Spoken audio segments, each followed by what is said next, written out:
Hello বন্ধুরা, back to our channel. আর আমি সঞ্জয়। আজ তোমাদের সামনে নিয়ে এসেছি একটা মিনি ব্লগ, যেটা হচ্ছে কলকাতার জু। এবং আজকে তোমাদেরকে কলকাতা চিড়িয়াখানায় কী কী আছে সমস্ত কিছু ঘুরে দেখাবো। তো আগে অনেক বছর আগে একবার এসেছিলাম, তো আবারও এসেছি বাড়ির ছোটো বাচ্চা কাচ্চাদের আবদারে। তো চলো ভেতরে প্রবেশ করি। এবং এই হচ্ছে প্রবেশদ্বার। আর আমাদের টিকিটটা আগেই অনলাইন থেকে কাটা হয়ে গেছিলো, অনলাইন থেকে কেটেছিলাম আমরা টিকিট। আর অনলাইন থেকে কেটে আমরা ভেতরে প্রথমে ঢুকে পড়ি। এবং এখানে দেখো সমস্ত পশু পাখি দেওয়া আছে, এবং কোন পশু পাখি কতটা মিটারের মধ্যে আছে সেটা কিন্তু এখানে সমস্ত দেওয়া আছে। এবং তুমি একটু বাঁদিকে সাইডে যদি চলে যাও, তাহলে সেখানে তোমরা কিন্তু এর ম্যাপটাও খুঁজে পাবে। তো চলে এসেছি চিড়িয়াখানাতে।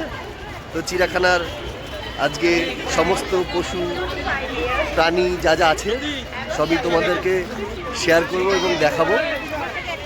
অনেক বছর পর কলকাতা জুতে এসেছি। আর চলো দেখি কি কি আছে। চিড়িয়াখানা সকাল 9টা থেকে বিকেল 5টা পর্যন্ত খোলা থাকে।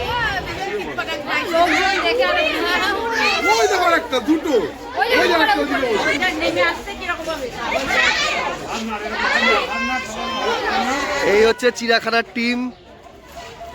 কেমন লাগছে তোমার দেখে ভাল্লুক? খুব ভালো লাগছে। ভাল্লুক কেমন লাগছে? তোমার কেমন লাগছে?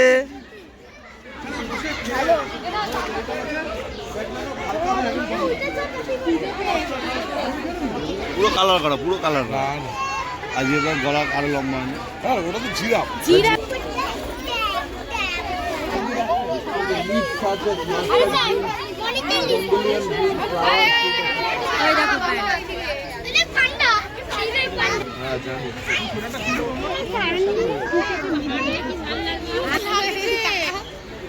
এই আসছে আমাদের দিকে, আসুন।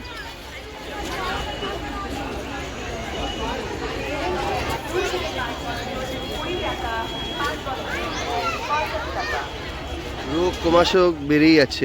লোক প্রচুর লোকজনের ভিড়, প্রচুর লোকের আনাগোনা।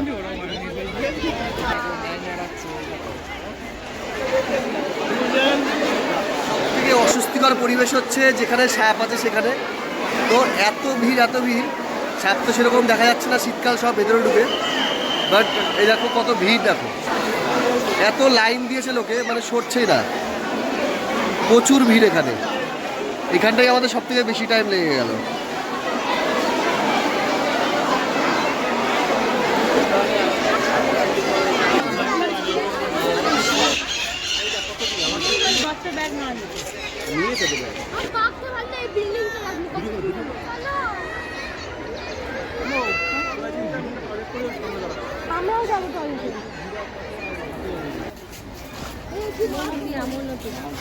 লাইলন ঠিক আছে।